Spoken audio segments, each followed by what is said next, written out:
From the German manufacturer proving you can be environmentally friendly and fast, to the company entering the future with its vast line of upcoming EVs, Porsche is all set to reveal a new hypercar. And it's going to be crazy, folks. The new car, which is called the Porsche Mission X, is going to be all electric. And if that wasn't enough, this car is going to be made with future Nürburgring records in mind. On top of that, Porsche is going for a striking hovercraft-like concept, and it's taking inspiration from its best cars ever.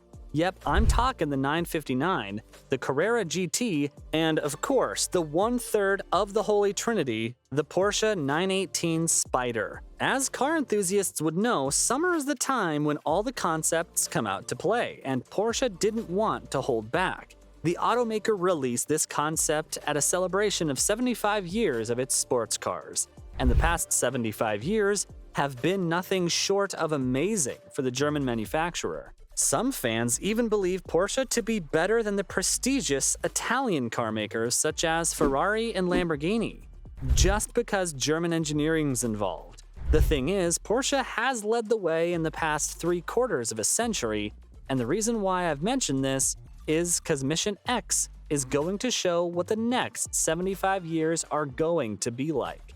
The next 75 years of sports cars are going to be extremely different, yet super duper exciting. The next generation of these cars is going to be fast, light, and most importantly, all electric. I mean, the low slug coupe looks like a hovercraft, for crying out loud. On top of that, it's got a lightweight glass dome roof, the doors that open forward like a beetle's wings. If you think these doors are familiar, it's because they are. They're taken directly from the 917. According to Oliver Bloom, chairman of the executive board of Porsche, the Porsche Mission X picks up the torch of iconic sports cars of decades past. But while it does that, it also makes those concepts a hell lot better. Cause when you think of hypercars, they are designed to smash previous records. You think of long tails, but it's nothing like that, folks. At only 177 inches long, 78.7 inches wide, and 47.2 inches tall, the Mission X won't have an issue fitting into your garage, given that it's released and that you have the money to buy it. It's got a wheelbase that's similar to the Carrera GT and 918, but nonetheless, it still has elements that show that this car is a race car. I mean, take a look at the headlight shape. It's long and it's low on the nose. Then, when you take a closer look, you'll realize that these lights are entirely different.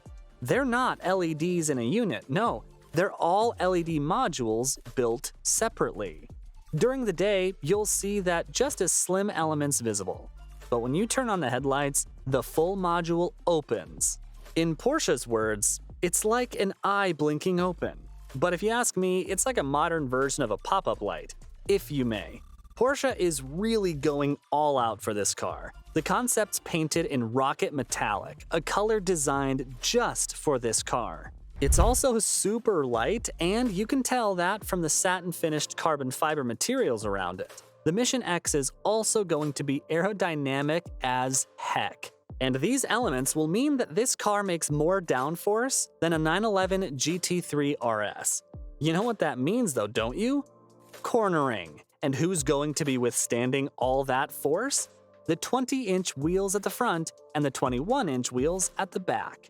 At the center of the wheels, you're going to see Porsche's redesigned crest. This new crest can also be found on the hood and the steering wheel. Oh, and if you feel that this crest isn't all that different, it's because it's not. The changes are subtle. But you know where this car gets really pretty? The rear end. While the car does bring new futuristic elements, it still follows the current design trend. There's a full-length light that floats across the rear. In the middle, Porsche is spelled out in LEDs. You know, in case you don't recognize what car this is. Now, this next thing I'm about to tell you is really frickin' cool. So while the car is charging, the E in the Porsche gently pulses. Yep, that's how you know you plugged it in right. As far as the propulsion's concerned, there's not a lot of news on this, but the point is, it's an electric hypercar, and it's got lots of batteries. But here's the real kicker though, the batteries will be placed behind the vehicle seats. This gives the car a better center of gravity so that it drives in corners like a mid-engine vehicle. But that's not even the coolest part. You know what's better? The charging.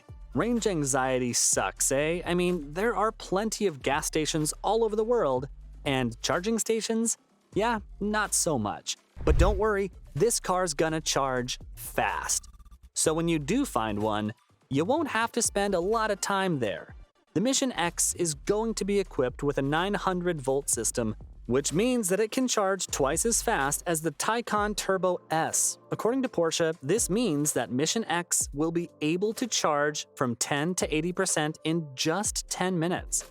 All you gotta do is plug it in, get in a quick restroom break, get a coffee, come back, and your car will be over 80%. So if it's ever released, you can count on it to take you all across the country.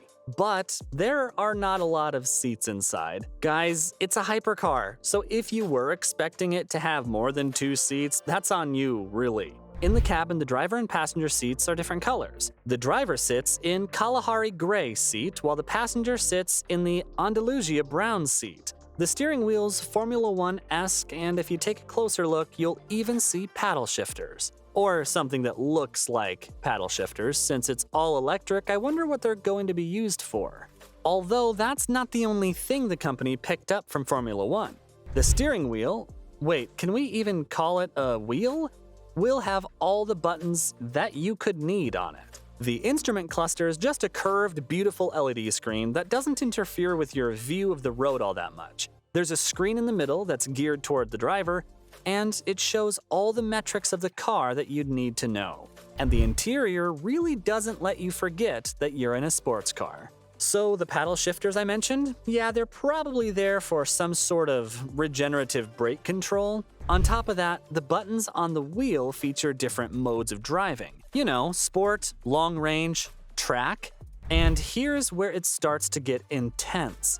The cabin has lap recorders and a stopwatch module. Yep, it's all so you can set your own Nürburgring time.